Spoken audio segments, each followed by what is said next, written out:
যে ছাত্রলীগের যিনি শরীয়তপুর জেলার আহ্বায়ক আছে তার ফেসবুক আইডি থেকে একটি পোস্ট করা হয়েছে এবং সেখানে দেখানো হয়েছে যে জুলাই স্মৃতি স্তম্ভে আগুন ধরানো হয়েছে। অর্থাৎ তাদের যে লালিত পালিত সন্ত্রাসী তারা হচ্ছে এখানে এসে গভীর রাতে, সম্ভবত গতকাল রাতে এটি করছে।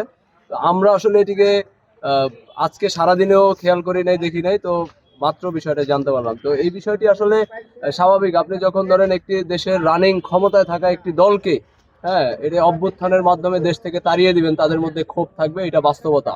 এবং এই বাস্তবতায় আপনি দেখছেন যে আজকে দামুড্ডায় 6 জনকে কুপিয়ে, বিএনপির 6 জনকে কুপিয়েছে ছাত্রলীগ এবং সেইটার রক্ত তার নিজের গায়ে মেখে তারপরে ফেসবুকে লাইভ করছে যে তাকে নাকি মারা হয়েছে।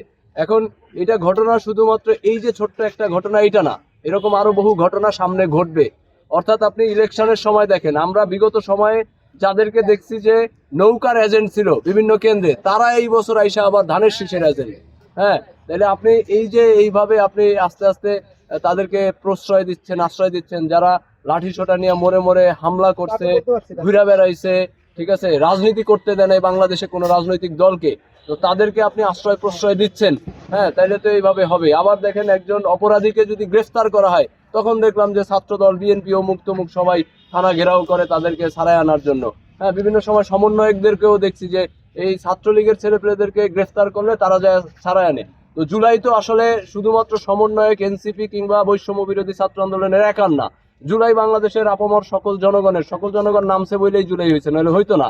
তাহলে এই জুলাইকে যদি আপনার এই যে এখন যে জুলাই সনদ বাস্তবায়ন করছে না, কিংবা সেই সনদ অনুযায়ী নির্বাচন হলো, গণভোট মেনে নিচ্ছে না বিএনপি সরকার, যদি এটা মেনে না নেয় তাহলে তো সারা বাংলাদেশের মানুষ এটাকে ধারণ করতে পারবে না। যদি না ধারণ করে কিংবা রাষ্ট্রীয়ভাবে আইনগত ভিত্তি না দাঁড়ায়, তাহলে তো আইন কিংবা প্রশাসনও এটাকে ভালোভাবে প্রোটেস্ট করবে না। ঠিক আছে, আমরা দেখছি এখানে প্রশাসনের কি ব্যর্থতা নাই?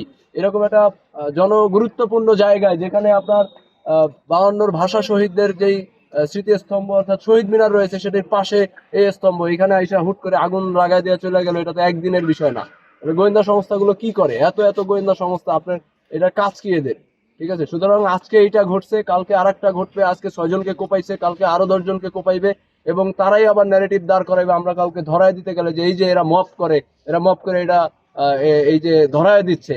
কিন্তু বাস্তবতা হচ্ছে ছাত্রলীগকে তো আমরা দেখছি অভ্যুত্থানের পরে ককটেল হাতে নিয়ে মিছিল করছে, ককটেল লাঠি সোটা নিয়ে তারা মিছিল করছে, এগুলো দেখছি না? তাহলে ককটেল হাতে নিয়ে কি রাজনীতিবিদরা মিছিল করে, সন্ত্রাসীরা মিছিল করে, ক্যাডাররা, মাস্তানরা মিছিল করে? এই মাস্তানরা তো আস্তে আস্তে ভিজিবল হচ্ছে। তো আপনি প্রশাসন কি করে, ধরে না কেন এদেরকে? কিংবা বিএনপি পাওয়ারে আছে, ক্ষমতায় আছে, তারা কি করতেছে? তারা এই বিষয়ে পদক্ষেপ কেন নিচ্ছে না? তো আজকে শরীয়তপুরেরটা পড়ছে, কালকে দেখবেন আরেক জায়গাটা পড়বে। বাস্তবতা এইটাই যে তাদের মধ্যে ক্ষোভ আছে, তারা রাজনীতি করতে পারছে না, তারা নিষিদ্ধ অবস্থায় আছে, তারা এগুলা করবেই, করেই বেড়াবে। কিন্তু এইটা জনগণকে প্রোটেস্ট করতে হবে, যারা ক্ষমতায় রয়েছে তাদের দায়িত্ব বেশি, এবং প্রশাসনকে এটা প্রোটেস্ট করতে হবে।